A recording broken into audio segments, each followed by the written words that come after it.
Diddy, granted fast track appeal, actually could get out of his new cushy prison well before his sentence is up. It's being reported that Diddy went to appeal court, and there's a statement that he made about the judge, saying that the judge was pretty much acting outside of his power, and this could be the reason that Diddy gets an appeal even before the holidays end, according to the article. Now, if you guys don't know what's going on, or if you don't remember what was going on, Diddy has had pretty much a win every step of the way since he's been convicted of the 2 counts of transportation to engage in prostitution at his trial. He was sentenced to a relatively light sentence, which was 50 months, 4 years, 2 months, and then he had 5 years of supervised release afterwards. That's relatively light for everything that he was facing. After that, first of all, you can consider that a win, right? His lawyers definitely consider that a win. After that, he goes to jail and he gets to pick the prison that he actually wants to go to. So he picks Fort Dix in New Jersey, which is a low security prison. He actually got to pick that one. He requested it. The judge said, I'm not going to let you pick what prison you want to go to. And then the BOP, the Bureau of Prison, we will. So they allowed him to pick the prison that he wanted to go to. He gets to prison. He runs into another celebrity, Sebastian Telfair, NBA player. So it makes him feel a little bit more comfortable. Then the reason that he wanted to get to that prison was because they had a special drug treatment program that will get a year of his sentence knocked off after he already had a bunch of time served. You know, it will make it where if he gets another year knocked off, he could come home within a year or two, right? Within a year or two, less than 2 years, likely. And so that was another win. Everything pretty much since he's gotten to prison and since the trial has ended has been a win for Diddy. Then it was reported that he was fast tracked this appeals process because he's trying to appeal.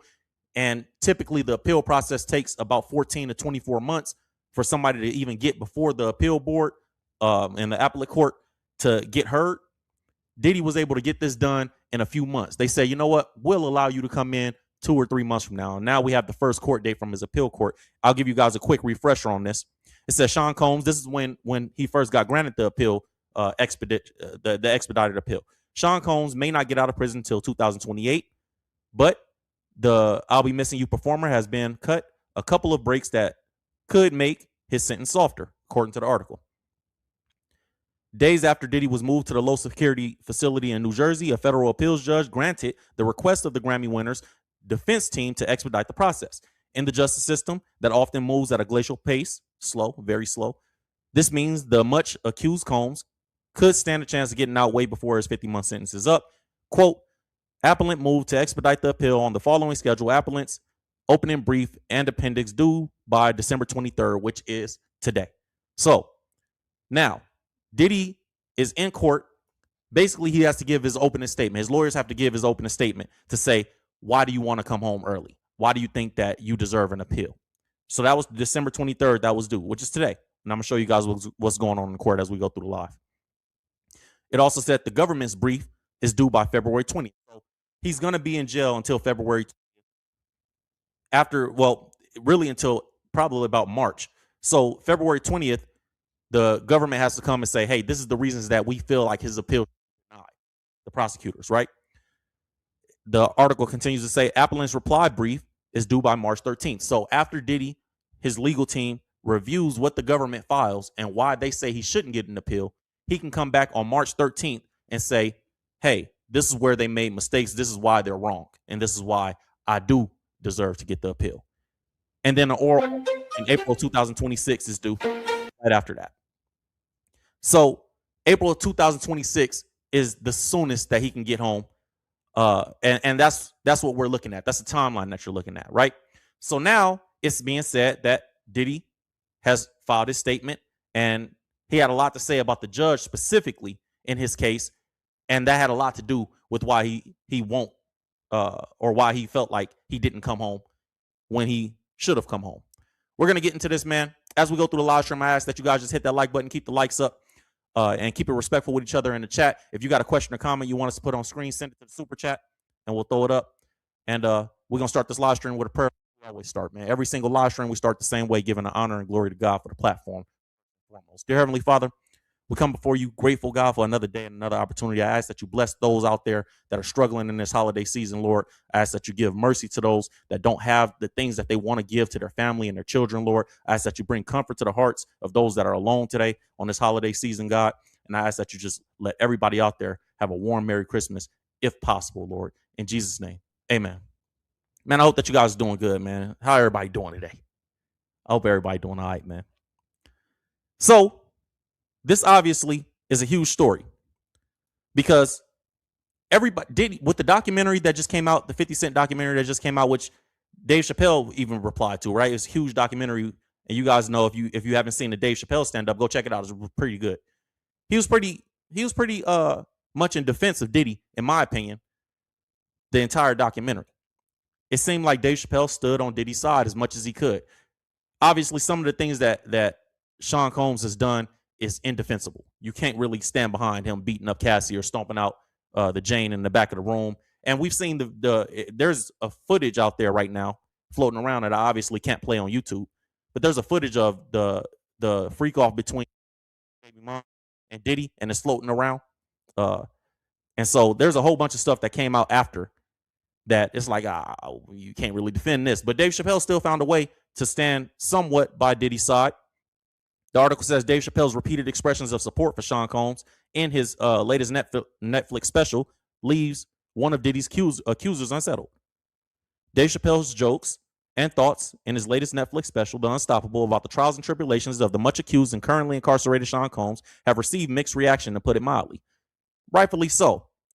Dave Chappelle had his reasons, but you got to understand that the public views Diddy a certain way right now, and rightfully so. He's done some crazy things.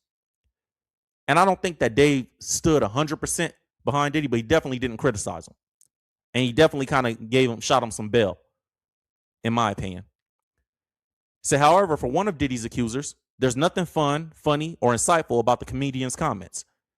Quote, his latest Netflix special, The Unstoppable, left me deeply unsettled with his repeated expressions of support for Sean Diddy Combs. This is Jonathan Hay. I guess this is a Diddy accuser named Jonathan Hay. Quote, Chappelle's attempts to downplay the horrific situation involving Cassie Ventura, turning her documented physical assault into fodder for jokes while casually admitting he once missed his chance to sleep with her. And I thought that was it was funny, but it's only funny if you're not the person in the situation or connected to the person in the situation, because obviously if you know or love Cassie, or if you're one of Diddy's victims, that's not funny at all to you. The producer added of the part of the documentary, or excuse me, of the special. Let me see. He says such humor doesn't minimize her trauma; it normalizes it. Okay. Last month, the LA County Sheriff's Department announced it had opened an investigation into the 2020 sexual battery by Combs against the music producer Hay. I didn't know that. Okay, that's interesting. So this isn't just like a lawsuit. This is LAPD is opening an investigation on this. And that was another thing that was being said, that Diddy, it may look like he got away, but it's being said and it's being going around right now that 50 Cent has so much footage on Diddy, and 140 hours of footage according to 50 Cent, where Diddy is committing a bunch of crimes, and it's a bunch of other stuff going on out there that they saying that Diddy is just being held right now by the feds while they build cases in other situations that he's going to have to fight in court soon. So we'll see how that plays out. But the article goes on to say there was also a 2021 incident where Diddy said a kidnapped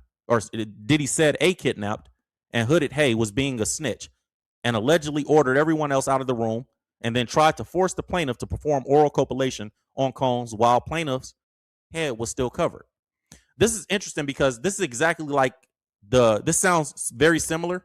If you know the story, I've reported this before when Macy's reported it. But there was a lawsuit involving Diddy and Macy's at their flagship store. And according to the lawsuit that was filed against Sean Diddy Combs and Macy's, it was an anonymous man that alleged Combs orally RAPED'd him in a Macy's stockroom in 2008, forcing the guy to perform oral on Diddy. And the guy was suing Macy's as well, saying Macy's was complicit in the cover-up. And so Macy's responded to this and said, not that Diddy didn't do it. They said that the part of the lawsuit that they felt it should be thrown out was because the guy filed the lawsuit essentially saying that Diddy did this because it was emasculating to a man, right? And Macy said Diddy was an equal opportunity predator. That was literally their quote. That's their quote. Sean Diddy Combs is an equal opportunity predator. So this should be thrown out because it wasn't just because this guy was a man and he was trying to emasculate him. They was basically saying Diddy would have sold women too. So I thought that was crazy when I read it. I did a video on it. It's on my channel somewhere. Look up Macy's Diddy lawsuit on my channel and you'll find it. But I thought it was crazy that their defense was, hey, it's not that he didn't do it. It's that it wasn't because you were a man. Like, whoa. So this sounds very similar. This accusation here sounds very similar, right? Diddy's team responded to it at the time. The Diddy's team responded to at the time the claims and redacted filings by saying their client categorically denies all false and defamatory claims that he abused anyone. Okay. So if Combs is charged out of the LASD probe and found guilty, he could be sentenced to several years in California State Prison, right now serving a 4-year sentence in a low-security federal facility in New Jersey after being found on a transportation to engage in prostitution. So Diddy is facing a little bit of an investigation in LA, and it seems like he's going to be dealing with that for a while as well. Today, as the LASD probe continues, according to law enforcement sources, Hay was vehement in his claims and criticism of, quote, my favorite comedian of all time. So dude is saying Chappelle is his favorite comedian of all time, but he was criticizing the take that Chappelle had because it's like, bro, you making jokes about that was your chance to sleep with Cassie. You saying all these different things. You sound like you're not fully against what Diddy did and what Diddy's been accused of. And so this victim, this alleged victim, has come forward, and he has a problem with that. As someone, this is a quote from him, as someone who has personally endured sexual assault at the hands of Sean Combs, these moments aren't abstract punchlines. They're relentless triggers that reopen wounds for survivors like me. That's his quote. Now, it's no secret that Chappelle likes to punch out for outrageous sake. In the suddenly released I keep calling it a documentary. In the suddenly released Netflix special, Unstoppable, the comedian tells a riotous DC crowd in a tight 75-minute special why he decided to perform at Saudi Arabia and blah, blah, blah. So they go into why Dave Chappelle, is controversial and all that different stuff. But I thought this was interesting because this is a similar situation, right? That lines up with the things that we heard. Now, in terms of Diddy's appeal, he was at court today. And it seems like he's going to have a pretty good opportunity to come home very soon. His lawyers actually argued for him to come home before the holidays was even over. Like, let him get home for the holidays. Now, if you ever been through the system, I'm from the street. I've been through the system. I've been incarcerated before in a previous life. You understand that the holidays are the hardest time. And I've been locked up on Christmas. You understand that the holidays is the hardest time of doing time, because that's when you miss your family the most. That's when you want to be there for your family the most. For whatever reason, in my life, it seemed like it was a lot of tragedy around the holiday season too. Like, it was always something sad happening. So you miss people, you lose people, different things is going on. You want to be available. And so a lot of people in prison and in jail are hard timing. They call it hard timing, where everybody on the phone, everybody trying to call home, everybody checking on the kids, how the kids doing. It's hard. It's a hard time. So of course he would want to come home before the holidays are over. The article says lawyers for hip-hop mogul Sean Diddy Combs asked the federal appeals court in New York to immediately free him from prison, arguing that his conviction on the prostitution-related charges should be overturned or his 4-year sentence sharply reduced. So they're asking for one or the other, either overturn the conviction completely or reduce his sentence. So they're appealing two different things. They're appealing the conviction and they're appealing the amount of time that he was sentenced to do in jail. Now, in a court filing, attorneys for Diddy said a federal judge improperly punished him for allegations the jury had already rejected, resulting in what they called an unprecedented and excessive sentence. Now, if you remember during the trial, Diddy's lawyers were saying, hey, he should be able to walk out the court today. And the judge sarcastically said to his lawyer, so what, you think I should just tell him, go ahead, walk out the front door? And Diddy's lawyers kind of got a little shook and was like, Yes, that's what we're asking, Your Honor. And the judge was like, yeah, no, he's going back to jail today, and we'll see him in October. And that was like, he had to wait like 3 or 4 months to get sentenced. So Diddy's lawyers felt like this from the beginning. They felt like dude should have walked out as soon, even with the conviction. You convicted, I don't care if he's convicted, whatever, a convicted, whatever you want to call him. You know, they felt like he should walk out right there. Now, obviously, we all know, and I didn't know Diddy was 56 years old, but Diddy's 56 years old. His release date is May 2028. The jury acquitted him of the racketeering conspiracy and sex trafficking charges, but he was convicted under the Mann Act, which is something else that Dave Chappelle was defending. Like, the Mann Act was created for black people, and Dave Chappelle had a whole thing about it. I didn't really buy into it. I understand what Dave Chappelle was saying. I didn't buy into it as it related to Diddy. I know the parallel he was trying to make, but I didn't buy into it. I was like, nah, bro, this ain't, the same type of situation. And you'll see, if you guys haven't seen the special, if you go watch the special, you'll understand what I'm saying after. Diddy's lawyers accused the judge of acting as the 13th juror. His lawyers argued that the U.S. district judge, who was the judge over Diddy's case, Aaron Subramanian, crossed the legal line at sentencing in October by relying on evidence tied to charges for which Diddy was acquitted.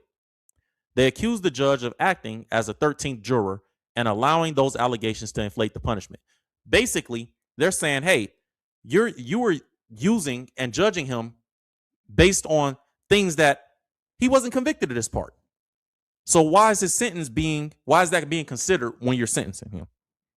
That's how they feel. I think the judge had more. I thought the judge gave him a pretty fair time, because the federal prosecutors, they requested like 11 years.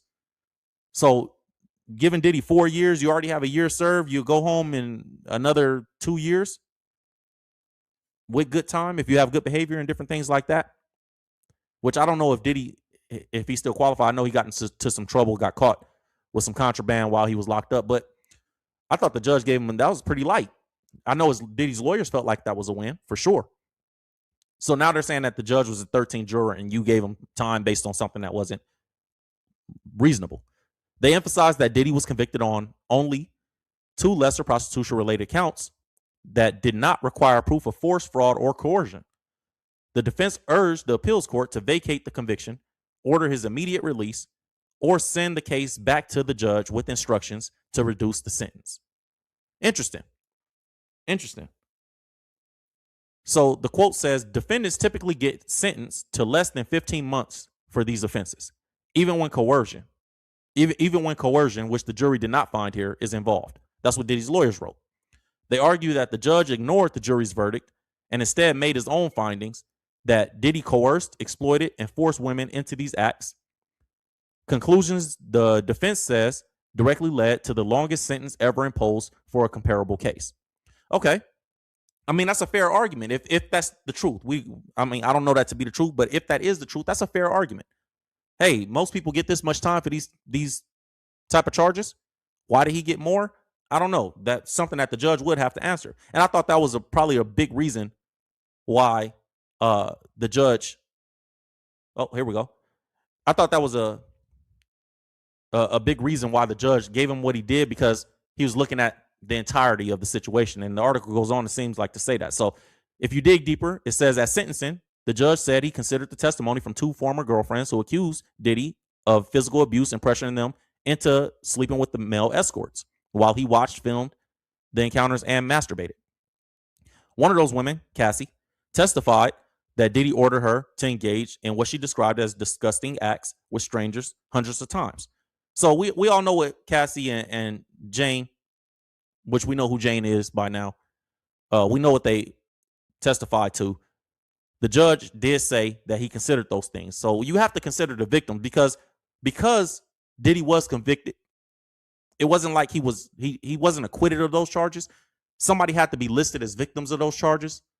And so from the judge's perspective, I can understand why the judge would say, you know what, I have to consider the victims that he was found guilty of doing these things to, because it's not a victimless crime, right? And so if that was the case, if the judge say, hey, I was considering the victims when I was sentencing him, then I guess that's a really good argument too. But we don't know. The judge says that that's the case, but we don't know how Diddy is going to get out of this. But everything has been going his way. and it seems like he hasn't had too many losses since he's been convicted. So I'm having a hard time seeing how this won't go his way as well. I mean, we'll see what the prosecution and the federal prosecution says in response to Diddy's filing. And I think, what was the date on that? We got to wait till February something, February 20th, I believe. And so we'll see. We'll see what they say. We'll see how they respond to this. But because everything has gone his way so far, I mean, for me, it's hard to believe that things won't continue to go his way, because what loss has he taken since he's been convicted? It seems the only thing that has been a significant loss is, which is probably the biggest thing for somebody like Diddy, because it seems like if you watch the documentary, it seems like all he cares about is being able to manipulate the public, being able to make people think whatever he wants them to think about him and his image and his marketing. I mean, the only loss that I've seen him take is 50 Cent has severely damaged his image worldwide. When you get a documentary like that and it's number one in 50 countries or whatever it is on Netflix, his image is damaged. And I know a lot of people like, oh, these stories we've heard before. And 50 says it's the tip of the iceberg. I seen Cat Williams said a joke. Let me see if I can find that for you guys. Cat Williams made a joke about the documentary. And Cat Williams said that the documentary is a teaser, or it was like a trailer. He said this, I think it was a trailer. Let me see if I can find that. But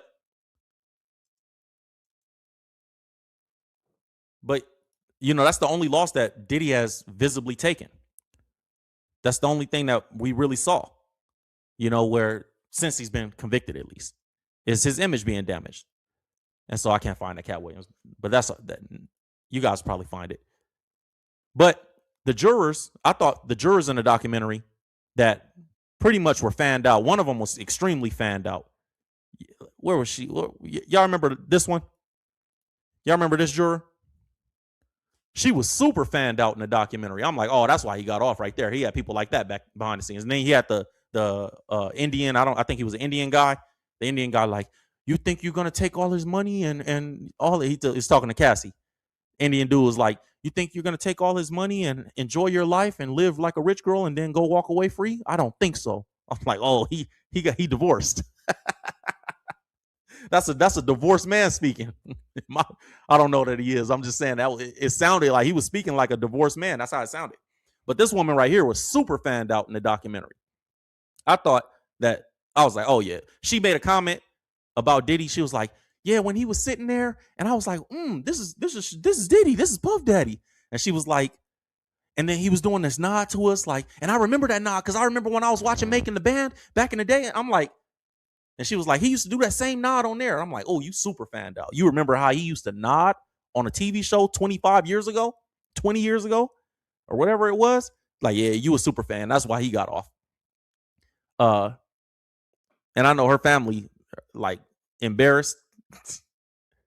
But the article says the two jurors from the Combs federal trial were interviewed in the series, and they spoke out for the first time since the 12-person jury delivered a split verdict earlier this year. Quote, when we were in the deliberation room and we come to an agreement, we're only saying that he's guilty for these two counts. My exact words were OSHIT, one of the jurors said. The woman identified as juror 160, the one that I just put on screen. During the 2-month trial, the prosecutors accused Diddy of what they accused him of, blah, blah, blah, blah. And in the series, juror 160 said that she belonged to, quote, that generation who basically grew up listening to Diddy's music, but was not a personal fan of his. Was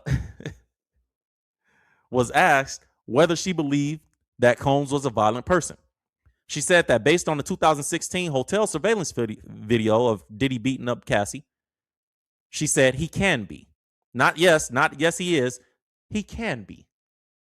Bro, that's everybody. But was he violent? She was super fanned out for Diddy, in my opinion. She said it's unforgivable. Honestly, you can't beat that small girl like that the way he did. But she added, you can say he was a terrible person, but domestic violence wasn't one of the charges. Okay. The other juror interviewed was a man identified as juror 75. That was the Indian or South Asian dude. Juror 75, who said he had zero knowledge of Combs before the trial. I believe him. I believe when he said that. He sounded very, you really did not know who Diddy was. He asked whether, when asked whether he saw any evidence of force, fraud, or coercion between Cassie and Sean, the juror responded, that was a very, very interesting relationship. Yes or no, bro? I can't stand people like that. Like, bro, did you see it or not? Did you see the question was, did you see any evidence of force, fraud, or coercion between Cassie and Sean? He was like, that was a very, very interesting relationship. This is two people in love. He said they are overly in love. You cannot explain. She wanted to be with him. He took her for granted. He never thought that she would leave him. So this dude just bought into the romance American. This is an American love story type of thing. And, he said he took her for granted. He never thought she would leave him. So it's like both hands clapping together. You cannot clap with one hand, both hands, then you get noise. Juror 75 pointed out the affectionate text messages between Cassie and Diddy after the hotel assault that were present by the defense during the trial. He said, quote, that very next day, the following day, you see how they're getting back together and exchanging text messages like nothing ever happened. Clearly, this dude, nothing against immigrants. But sometimes when you don't grow up in the American culture, the way people from other countries view abuse and the way Americans view abuse, two completely different things. And so this dude's like, where's the abuse, bro? You got paid, you made a lot of money. Like, why are you tripping? What's the problem? I mean, y'all sexing the next day. That's kind of strange. And I think he just has a perspective based on who he is, and it's not very, it's a little difficult. Hold on, guys. That's my wife. Hold on. Hey, I'm on live stream. What's up? You okay? I'm live streaming. You all right? What's going on?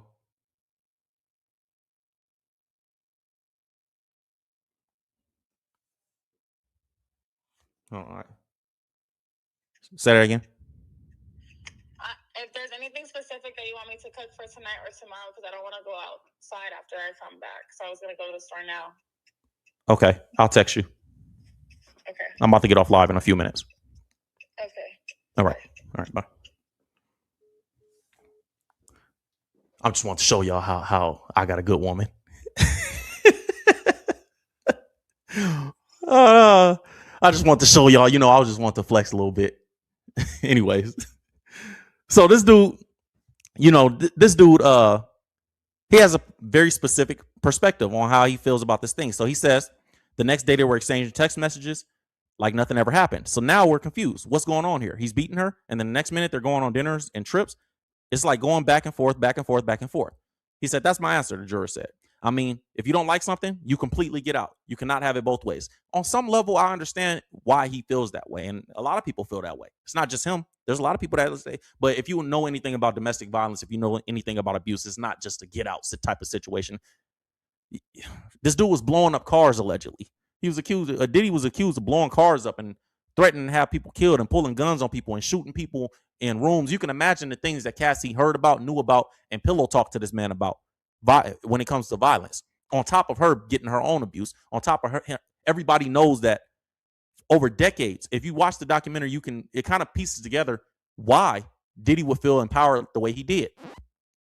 Decades and decades of getting away with stuff. Oh, this woman got shot in the nose in a club. Oh, this person got killed. That person went to jail. He killed, they said in the documentary, Diddy killed Suge's best friend or had Suge's best friend killed in front of him. And it's a whole bunch of stuff. Like, it's a whole bunch of stuff, man. Tupac, Biggie, it was a lot. And so, obviously, a woman who came in, met this man when she was a kid, essentially, like you're a teenager when you met this man. Obviously, she would feel a little bit of fear, probably trying to get away, or feel like, what else does she know? She's been doing this since, she was a teenager. So, anyways, he said, that's my answer.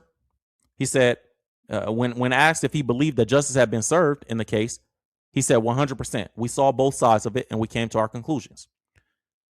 So one of Combs' former employees featured in the docuseries is Capricorn Clark, who was his former assistant at the Bad Boy Entertainment executive. And she also testified against him at the trial. She told the jurors that once Diddy kidnapped her, and threatened her life, and that the jury didn't believe anything that she was saying. She said, I'm watching them as they relate to him. I think they all kind of had a like for Puff. Whenever they looked over at Puff, it was like buddy, buddy. She said they were starstruck. I believe that. Just watching the documentary, I believe that those people were starstruck. The people that are even in the documentary, they sound like y'all kind of starstruck right here. That's how it looked, at least. So we'll see, man. We'll see what happens in the Sean Diddy Combs case. One thing I do know, God is not mocked. Whatsoever one sows, that too that man shall reap. And I don't care what it looks like on the outside or what it looks like. If Diddy is guilty, or which he's guilty of some stuff. Let's be real. He's guilty of some stuff, if we just being honest.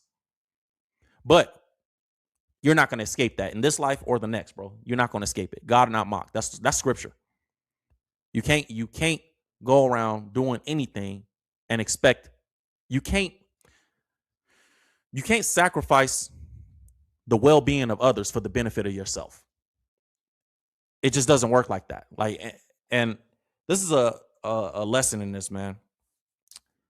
It would be like me robbing somebody and then when I get the money from them, it's like, man, ain't that a blessing that I got all this money? Like, no, it's not a blessing. You robbed somebody for that. And Diddy has a track record and a long list of people that he's harmed, people that he's damaged. And I know people go, oh, black people always, why y'all talking about Diddy? You know how many black people Diddy has been accused of harming? How many black people saying this man hurt me? I interviewed Robert Curry, from Day 26. It's on the channel. Go check out the interview. And his whole thing about Diddy was like, yo, Diddy did some good things for us. But I'm not going to say he wasn't stealing and wasn't hurting us on the back end. Like, one thing I noticed from this entire situation is Sean Diddy Combs does what's best for Sean Diddy Combs. And he don't even really want you to benefit that much off of it. It got to be him.